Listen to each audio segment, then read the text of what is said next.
عمار بھائی، بنیادی طور پہ آپ کے علم میں ہے کہ مرزا جہلمی کے خلاف پہلے بھی احتجاج ہوتے رہے اور ایف آئی آر مقدمات درج ہوتے رہے، لیکن بہرحال ان مقدمات کا خاطر خواہ نتیجہ اس لحاظ سے نہیں نکل سکا تھا جو حالیہ محرم میں ہم نے ایف آئی آر کٹوائی تھی سیدنا امیر معاویہ اور دیگر صحابہ کی گستاخی کے اوپر.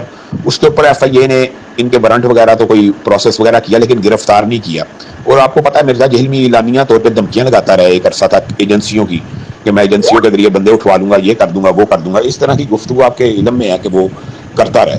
تو بنیادی طور پہ ہو سکتا ہے کوئی نہ کوئی اس کو بچانے کے لیے ایسے لوگ موجود ہوں. تو ہم یہ سمجھتے ہیں کہ اس مرتبہ جو اس نے سیدہ عائشہ کو ظالم کہہ دیا، اس خبیث اور شیطان نے سیدنا طلحہ، زبیر، عشرہ مبشرہ صحابیوں کو اور سیدنا امیر معاویہ کو کہا کہ یہ جہنم کی طرف بلانے والے ہیں. جو معین جنتی ہوتا ہے کیا وہ جہنم کی طرف بلانے والا ہوتا ہے؟ خیر، اس کے علاوہ اس نے کہا کہ قرآن پاک بغیر ترجمہ پڑھنا ایسے جیسے فرینچ میں آپ گالیاں دیتے ہیں. پھر کل کا چھوکرا رسول اللہ کو کہنا اور اس کو پھر ثابت نہ کر سکنا، جسٹیفائی نہ کر سکنا، اس کے اوپر ضد بنا لینا کہ یہودیوں نے کہا. یہودیوں نے کس کتاب میں کہا؟ بہرحال اس کے اوپر جب مقدمات درج ہوئے تو ہم یہ سمجھتے ہیں کہ مقدمات درج ہونے کے بعد ملزم کو عدالت میں صفائی کا اختیار ہوتا ہے اور ملزم کو گرفتار کرنا اس لیے ضروری ہوتا ہے کہ اس طرح کے جو حساس نوعیت کے مقدمات ہوتے ہیں اس میں کئی مرتبہ لوگ قانون ہاتھ میں لے لیتے ہیں. ہم چاہتے ہیں کہ پاکستان کے اندر آئین کی، قانون کی بالادستی ہو، کوئی شخص قانون ہاتھ میں نہ لے. ہوتا کیا ہے عمار بھائی، قانون ہاتھ میں لینے کے بہت سے نقصانات ہو جاتے ہیں. وہ بندہ جو پکا مجرم ہو، ملزم ہو اور اس کے اوپر عدالت کے ذریعے اس کو سزا کے امکان ہو، جب اس کو قانون کوئی ہاتھ میں لے کر کوئی ایسی ویسی حرکت کر دیتا ہے تو پھر اس کو مظلوم بنا دیا جاتا ہے، پھر اس کو شہید کا رتبہ دے دیا جاتا ہے، پھر اس کو ہیرو بنا دیا جاتا ہے، حالانکہ وہ بڑا ظالم انسان ہوتا ہے. لیکن چونکہ قانون ہاتھ میں لے لیا جاتا ہے تو اس کے حق میں ہر چیز چلی جاتی ہے. ہم یہ سمجھتے ہیں کہ عدالت کے ذریعے، قانون کے ذریعے، آئین کے ذریعے ہمارے ملک میں لاز موجود ہیں تو اس کو پکڑا جائے. کیوں نہیں پکڑا جاتا؟ کیوں نہیں تفتیش کی جاتی؟ کیوں نہیں پروب کی جاتی؟ ہر مسلک کے اکابرین کو گالیاں دیتا ہے، پورے ایک طبقہ فکر کو. مولویوں کو اس نے کہا کہ مولویوں کی کتے جتنی اوقات نہیں، اس طرح کے الفاظ بولتا ہے اور لوگ یہ سمجھتے ہیں کہ یہ فرقہ وریت کے خلاف ہے. یہ تو فرقہ وریت پھیلانے کا ایک بہت بڑا سبب ہے. اور یہ اعلانیہ اپنا تعلق اس گروہ سے کیوں نہیں بنا لیتا کہ جن کی یہ آواز بنا ہوا ہے؟ اعلانیہ کہتے کہ بھائی میں رافضی ہوں، میرا اہل سنت کے ساتھ کوئی تعلق نہیں ہے. ہمیں بھی پتہ لگے یہ اہل سنت کا لبادہ اوڑھ کر صحابہ کے بارے میں اگر تبرہ کرے گا تو اس کو ہم رافضیوں کو بھی تبرہ کرنے کی اجازت نہیں دیں گے. اس وطن کے اندر قانون حرکت میں آئے گا، آئین حرکت میں آئے گا. تو ہم یہ سمجھتے ہیں کہ قانون اور آئین کو حرکت میں لانے کے لیے اس کے خلاف مؤثر احتجاج کرنے کی ضرورت ہے اور یہ احتجاج اس کی گرفتاری تک ملک کے انشاءاللہ دیگر حصوں میں بھی جاری رہے گا. اور 29 اپریل کو کیونکہ اس کے ایک مقدمے کی وہاں پہ پیشی ہے جہلم میں، تو اس حوالے سے وہاں پہ جو اتحاد اہل سنت ہے انہوں نے یہ اپیل کی کہ ہم تمام مسالک سے اپیل کرتے ہیں. تو ہم نے اس احتجاج کی تائید کی ہے تاکہ قانونی طور پہ اسے گرفتار کیا جا سکے. علامہ صاحب، بات تو سمجھ میں آ گئی، لیکن اس سے پہلے بھی اس کے خلاف کئی ایف آئی آرز ہوئی تھیں، کئی دفعہ سوشل میڈیا پر ٹرینڈ چلے، اریسٹ انجینئر محمد علی مرزا اور دیگر طرح سے اس کے خلاف آواز بلند کی گئی، لیکن کوئی کاروائی ہوتی نظر نہیں آتی ہے. ہر چیز واضح ہو چکی ہے، اس کے کلپس ثبوت ہیں، دلیل ہے اس چیز کی، اس کے جو گستاخانہ جملے ہیں مقدس شخصیات سے متعلقہ، لیکن کبھی کاروائی نہیں ہوتی ہے. تو کیا آپ سمجھتے ہیں کہ اس دفعہ کاروائی ہوگی؟ اور کاروائی نہیں ہوتی تو آپ کا اگلا لایا عمل کیا ہوگا؟ جی، یہ جو آپ نے سوال کیا یہ بھی بڑا ویلڈ ہے. ایف آئی آر ہیں اور نتیجہ ہے ثابت نہ ہو سکی. بنیادی طور پر ہم یہ سمجھتے ہیں، اگر آپ نے اب میری ذاتی رائے لی ہے تو تب واقعی اس کے پیچھے بہت زیادہ ہاتھ بھی تھے. اور خان صاحب کے دور میں جتنی ایف آئی آر ہوئی ہیں وہ ساری یعنی اس کے اوپر کوئی خاطرخواہ کاروائی بھی نہیں ہو سکی. ہم یہ سمجھتے ہیں کہ اس وقت جو اس نے حالیہ گستاخیاں کی ہیں اس کے اندر شدت بھی بہت زیادہ ہے اور اس کی بد زبانی بہت زیادہ بڑھتی چلی جا رہی ہے.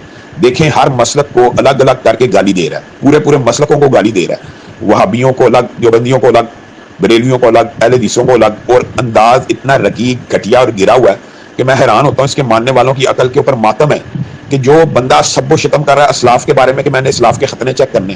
اب مجھے ایک بات بتائیے، کوئی بات ہے امی عائشہ کو ظالم کہہ دیا، امی عائشہ کو ظالم کہہ دیا اس بدبخت نے اپنی طرف سے رسول اللہ کے اوپر بہتان باندھا کہ یہ رسول اللہ نے کہا ہے، یہ رسول اللہ کے اوپر جھوٹ باندھتا کہ رسول اللہ نے امیر معاویہ کو جہنم کی طرف بلانے والا کہا. یہ جھوٹا کذاب شخص ہے.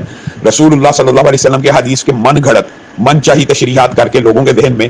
مجھے ایک بات بتائیں، ایک شخص دن بھر رات صحابہ کے بارے میں بک بک کر رہا ہو، دن بھر رات، صحابہ مقدسات اہل سنت میں نہیں شامل؟ کیا 1.5 ارب مسلمانوں میں سے 1.25 ارب مسلمانوں کے مقدسات نہیں ہیں؟ ہم ہیٹ سپیچ کس کو کہتے تھے؟ ہم ہیٹ سپیچ اسی کو کہتے تھے کہ آپ کسی کے مقدسات کی توہین نہ کریں. یہ اہل سنت کے مشترکہ مقدسات کی توہین کرتا ہے. اس بدبخت کو یہی سمجھ نہیں آتی کہ یہ ایک تو رافضی ہے، تو جو مرضی تیرا عقیدہ تو اپنے گھر کے اندر رکھ، تو اگر مقدسات اہل سنت کی توہین کرے گا تو تیرے خلاف احتجاج بھی ہوگا. اور ہم تو بلکہ اس وقت تیری فیور میں ہم تو چاہتے ہیں کوئی قانون ہاتھ میں لے کر کوئی ایسی ویسی حرکت نہ کر گزرے. ہم تو انتظامیہ اور اداروں سے بھی کہتے ہیں کہ ایسے بندے کو, اور اس نے پچھلے دنوں ابھی ویڈیو بھی اپلوڈ کیا کہ پولیس ادارے انتظامیہ جناب میری سیکیورٹی کر رہے ہیں. تو یہ انتظامیہ پولیس کیا چاہتی ہے وطن کے اندر؟ وہ چاہتی ہے کہ لوگوں کے جذبات اور سینٹیمنٹس پہلے مجروح کیے جائیں, ایک بندہ ان کے مقدسات کی توہین کرتا رہے, اولیاء اللہ کی توہین کرتا رہے, اصحاب رسول کی توہین کرتا رہے, اور جب وہ توہین بڑھ جائے اور پھر اس کو سیکیورٹی اور پروٹیکشن فراہم کی جائے, اس کو بند کیا جائے جیل کے اندر, اگر اس کی جان بچانی بھی ہے اس کو تحفظ دینا تو اس طرح دیا جائے تاکہ عوام کا غصہ چینلائز کیا جا سکے. یہ عوامی اشتعال بڑھتا جا رہا ہے, تو ہم یہ سمجھتے ہیں کہ اس کا حل یہی ہے کہ اس کو گرفتار کر لیا جائے. اگر یہ گرفتار ہو جائے گا, اور اس نے جو آپ کو پہلے یہ بات کی ہے, اس نے رسول اللہ صلی اللہ علیہ وسلم کے بارے میں کہہ دیا کل کا چھوکرا, کس یہودی نے کس کتاب میں لکھا ہے؟ تو اس کے اوپر تو اگر یہ ثابت نہ کر سکے, یہ ضد کے اوپر اڑ گیا ہے, اس کو ثابت کرنا چاہیے. اور جہاں تک آپ کے سوال کا یہ اینگل ہے, اگر یہ نتیجہ خیز نہ ہوا, دیکھیں ہمارے ذمہ جد و جہد ہے, اور ہمارے ذمہ یہ اللہ تعالیٰ کی طرف سے ایک مسلمان کے اوپر تو جد و جہد ہے, ہم جد و جہد کریں گے, قانونی آئینی, ہمارا راستہ تو آئینی اور قانونی ہے آپ کو پتا ہمیشہ سے, اور ہم وہ جد و جہد جاری رکھیں گے, اور اس کا تعاقب جاری رہے گا جب تک یہ صحابہ کی توہین کرنے سے بعد نہیں آئے گا, اس کا تعاقب جاری رہے گا. اور انشاءاللہ اس دفعہ یہ معاملہ تمام مسالک کے مابین آپ یہ سمجھیں کہ رہنما آپس میں رابطے میں, آل پارٹیز کانفرنسز بھی ہوں گی, اور اس کے اوپر مشترکہ لاہ عمل طے پا گیا ہے کہ اس مرتبہ اس ملزم کو کیفر کردار تک پہنچانا ہے جو پاکستان کے آئین اور قانون میں لکھا ہے. احمد صاحب, بات پھر اپنی جگہ پہ کھڑی ہے کہ ہر دفعہ آپ لوگ کہتے ہیں کہ ہم کریں گے, لیکن آپ کے ذہن میں کوئی لایا عمل بھی تو ہوگا نا, آپ نے اس کو کیسے آگے لے کے چلنا ہے, اس کے بارے میں بتائیے گا ذرا.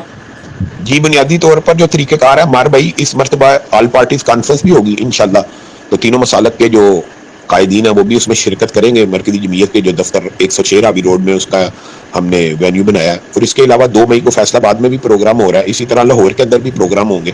اگر یہ 29 کو گرفتار ہو جاتا ہے, 29 اپریل کو, تو ظاہر ہے وہ پروگرام پھر دفاع صحابہ اور شان اہل بیت کے اندر منتقل کر لیے جائیں گے, اور اگر نہیں ہوتا تو انشاءاللہ ملک گیر تحریک چلائی جائے گی. جی ناظرین, آپ نے علامہ شامل ظہیر صاحب کی گفتگو ملاحظہ فرمائی. آپ کو کیا لگتا ہے کہ اس دفعہ جو اہل سنت کے تمام کا جو اتحاد ہے انجینئر محمد علی مرزا کے خلاف, اور یہ جو ہیئرنگ ہو رہی ہے, اور اس کے بعد علامہ صاحب نے جیسے بتایا کہ اجلاس بھی بلایا جا رہا ہے اہل سنت کا, تو اس حوالے سے آپ کیا سمجھتے ہیں کہ انجینئر محمد علی مرزا کے خلاف کوئی کارروائی ہوگی یا نہیں ہوگی؟ اور کارروائی نہیں بھی ہوتی تو کیا جو عوامی دباؤ بنا ہوا ہے سوشل میڈیا پہ, اس کے خلاف ٹرینڈز کی صورت میں یا احتجاج کی صورت میں جو ہوگا, اس کے بعد وہ شخص اپنی ان حرکتوں سے باز آئے گا یا نہیں آئے گا؟ کمنٹ باکس کے اندر ہمیں ضرور بتائیے گا.